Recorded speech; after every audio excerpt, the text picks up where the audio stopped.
तो hello guys, तो कैसे हो आप लोग। आज हम लोग बात करने वाले हैं कौरव सेना के टॉप 5 सबसे शक्तिशाली वॉरियर्स के बारे में। तो चलिए ये वीडियो शुरू करते हैं। जय श्री राम। नंबर 5, अश्वत्थामा। अश्वत्थामा द्रोणाचार्य का पुत्र था। ये क्रोध, यम और काल का अंश था और महाशिव पुराण के हिसाब से ये देवों के देव महादेव का अंश था।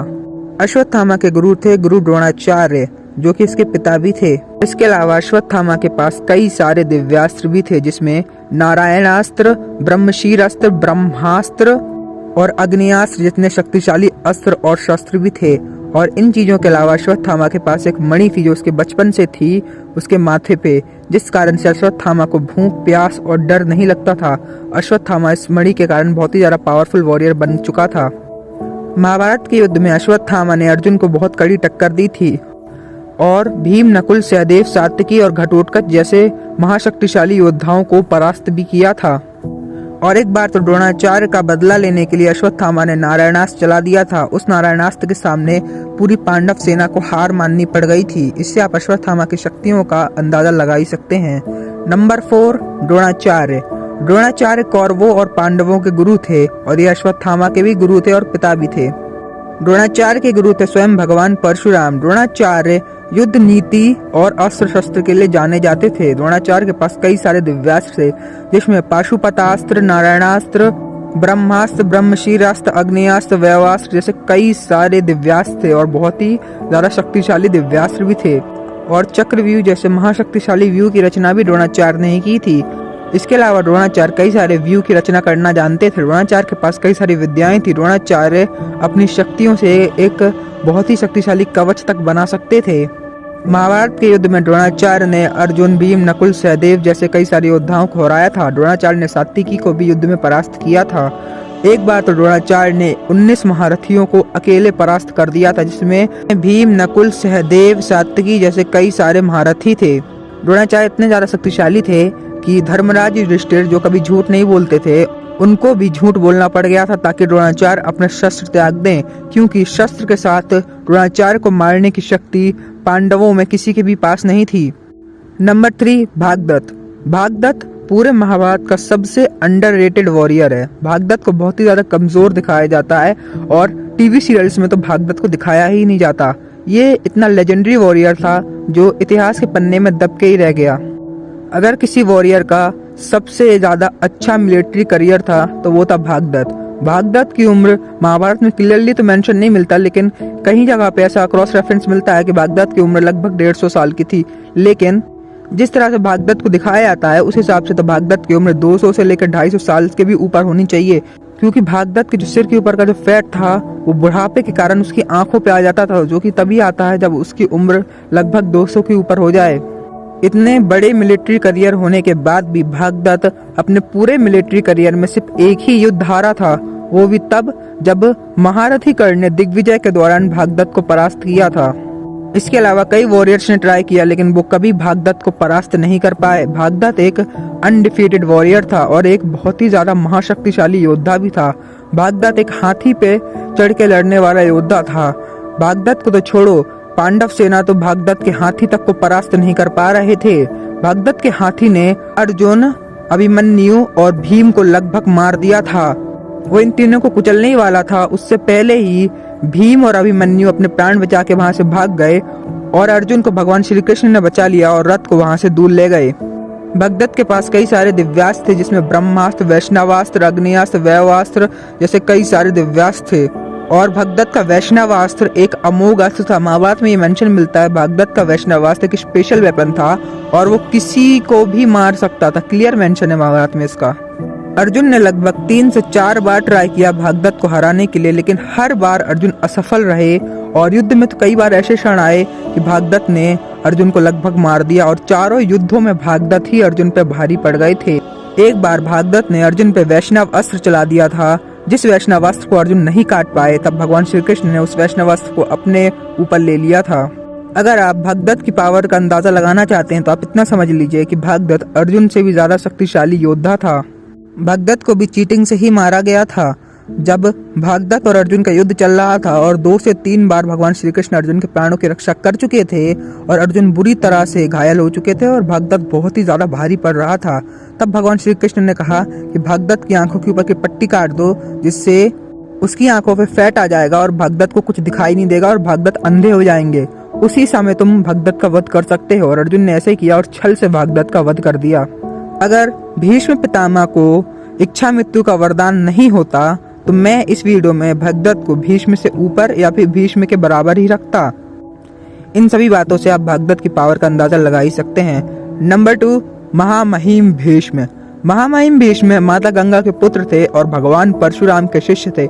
इसके अलावा कई सारे ऋषि और वसुओं ने भी भीष्म को अपने दिव्यास्त्र प्रदान किए थे और उनके पूर्वजों ने भीष्म को एक ऐसा अस्त्र दिया था जो कि बहुत ही ज्यादा शक्तिशाली था, जिसको काटना बहुत ही ज्यादा मुश्किल था। ये ऐसा दिव्यास्त्र था जिस पर भी चलाया जाए वह सो जाता था। इस अस्त्र का नाम था परशुपाव अस्त्र। इसके अलावा भीष्म के पास ब्रह्मास्त्र, ब्रह्मशीर, अग्नियास्त्र, रुद्रास्त्र जैसे कई सारे दिव्यास्त्र थे। भीष्म को इच्छा मृत्यु का वरदान भी था, जिसके कारण भीष्म जब तक खुद न चाहे वह मर नहीं सकते हैं। भीष्म ने महाभारत में कई बार प्रूफ किया है कि वो महाभारत के सबसे शक्तिशाली योद्धाओं में से एक थे। भीष्म ने अर्जुन, भीम, नकुल, सहदेव जैसे कई सारे योद्धाओं को हराया है। भीष्म ने सात्यकी जैसे योद्धाओं को कई बार परास्त किया है। एक बार तो भीष्म ने लगभग 20 महारथियों को अकेले ही परास्त कर दिया था और एक बार तो महामहिम भीष्म ने भगवान परशुराम के साथ एक महाभयंकर युद्ध किया था, जो युद्ध 21 दिनों तक चला था और इस युद्ध का कोई परिणाम नहीं निकला था। इससे आप भीष्म की शक्तियों का अंदाजा लगा ही सकते हैं। और महाभारत के युद्ध के दौरान अर्जुन में इतनी शक्ति नहीं थी कि वह फेयर फाइट में भीष्म को मार सकें। इसीलिए अर्जुन ने शिखंडिनी को आगे करके शिखंडिनी के पीछे छुप करके भीष्म पर तीर चलाए थे और भीष्म को सरसैया पर ला दिया था। अगर अर्जुन ऐसा नहीं करते तो वे कभी भी भीष्म का वध नहीं कर सकते थे। भीष्म एक महाशक्तिशाली धनुर्धर और बहुत ही ज्यादा पराक्रमी योद्धा थे। नंबर 1, कर्ण। नो डाउट कर्ण नंबर 1 पे ही आएगा। कर्ण सिर्फ कौरव सेना का सबसे शक्तिशाली योद्धा ही नहीं, कर्ण पूरे महाभारत का सबसे शक्तिशाली और सबसे पराक्रमी योद्धा था। कर्ण भगवान सूर्यदेव का अवतार था। कर्ण के पास जन्म से ही कवच कुंडल थे जिनको भेदना असंभव था। सुदर्शन चक्र भी कर्ण के कवच को भेद नहीं सकता था। कर्ण के कवच कुंडलों में अमृत था, जिस कारण से कर्ण कभी थकता नहीं था। कर्ण को कभी किसी चीज का डर नहीं लगता था और कर्ण हमेशा ही एनर्जेटिक रहता था। और महारथी कर्ण के गुरु थे भगवान परशुराम। भगवान परशुराम ने यह कहा था कि जो विद्या मैंने भीष्म और द्रोण को नहीं सिखाई है वह विद्या मैंने कर्ण को सिखाई है। और भगवान परशुराम क्लियरली ये कहते हैं कि मैंने अपनी समग्र विद्या कर्ण को दी है। महाभारत में जब भी कर्ण के अस्त्रों, शस्त्रों और विद्याओं की बात आती है तो वहाँ ये बात जरूर आती है कि भगवान परशुराम ने अपने सभी दिव्यास्त्र और सभी विद्या जो कुछ उन्होंने शिव से पाया है वो सब उन्होंने सूर्यपुत्र कर्ण को दे दिया है। अगर कर्ण के अस्त्रों और शस्त्रों की बात की जाए तो कर्ण के पास ब्रह्मास्त्र, ब्रह्मशिरास्त्र, पशुपतास्त्र, नारायणास्त्र, सर्पमुखी अस्त्र, भार्गवास्त्र जैसे कई सारे दिव्यास्त्र थे। और एक टाइम पे तो कर्ण के पास अमोघ वाशवी शक्ति भी थी और कर्ण ने एक अपना खुद का अस्त्र निर्मित किया था जिसका नाम था सर्पमुखी अस्त्र, जो इतना शक्तिशाली था जो इंद्र पर भी चला दिया जाए तो इंद्र का भी मरना निश्चित था। भगवान श्री कृष्ण ने सर्पमुखी अस्त्र को भगवान शिव के पिनाक धनुष और इंद्र के वज्र और यमदेव के यमदंड से भी ज्यादा शक्तिशाली बताया था, जिससे आप सर्पमुखी अस्त्र की शक्तियों का अंदाजा लगा ही सकते हैं। और भगवान परशुराम के सभी अस्त्र पाकर कर्ण अस्त्र विद्या में निपुण हो चुका था। और इसके अलावा भगवान परशुराम जी ने भगवान शिव शंकर के विजय धनुष को भी कर्ण को दे दिया था, जिस विजय धनुष के साथ कर्ण को परास्त करना लिटरली इम्पॉसिबल सा हो गया था। कर्ण ने कई बार प्रूफ किया है कि वो पूरे महाभारत का सबसे ज्यादा शक्तिशाली योद्धा है। कर्ण ने भानुमति स्वयंवर में 100 से अधिक महारथियों को अकेले परास्त कर दिया था और भानुमति स्वयंवर में कर्ण ने सिर्फ तलवार का इस्तेमाल करके लगभग 20 महारथियों को परास्त कर दिया था। कर्ण ने अनडिफीटेबल जरासंध को एक दिन से भी कम समय में हरा दिया था। कर्ण ने अनडिफीटेड भगदत्त को भी बड़ी आसानी से परास्त कर दिया था। कर्ण ने पूरी पृथ्वी को अपने दिग्विजय में जीत लिया था, जिसमें शल्य, भगदत्त, रुक्मी, जरासंध, द्रुपद जैसे कई सारे महारथियों का राज्य आता है।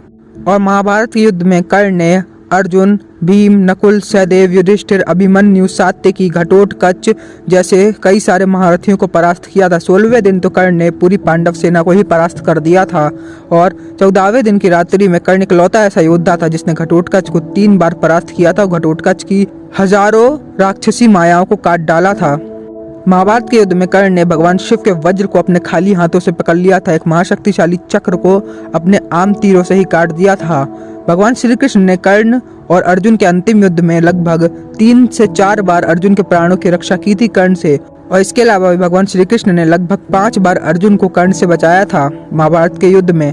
और अंतिम युद्ध के दौरान कर्ण ने अर्जुन के गांडीव धनुष की 11 प्रत्यंचाओं को काट दिया था। कर्ण ने अर्जुन के महाशक्तिशाली उत्तम ब्रह्मास्त्र को अपने आम तीरों की वर्षा से ही काट दिया था और अर्जुन के एक सुप्रीम ब्रह्मास्त्र के डायरेक्ट हिट तक को सह लिया था। कर्ण इतने शक्तिशाली थे कि भगवान श्री कृष्ण ने एक बार अर्जुन से कहा था कि पूरी दुनिया के सभी देवी देवता, सभी राक्षस, असुर, गंधर्व, यक्ष और अर्जुन अपने गांडीव धनुष को तान करके और मैं अपने सुदर्शन चक्र को उठा करके एक साथ भी कर्ण से युद्ध करेंगे तो वो अकेला हम सबको जीत लेगा। ये खुद भगवान श्री कृष्ण ने अर्जुन से क्लियरली कहा था। और महाभारत के युद्ध में कर्ण को मारना फेयरली इम्पॉसिबल था। कर्ण का रथ का पहिया जब धरती में धस चुका था, कर्ण को अपनी विद्या का विस्मरण हो चुका था, कर्ण को कुछ भी याद नहीं था अपने अस्त्र शस्त्रों का, और कर्ण अर्जुन की तरफ नहीं देख रहे थे और कर्ण युद्ध से उनका मन हट चुका था।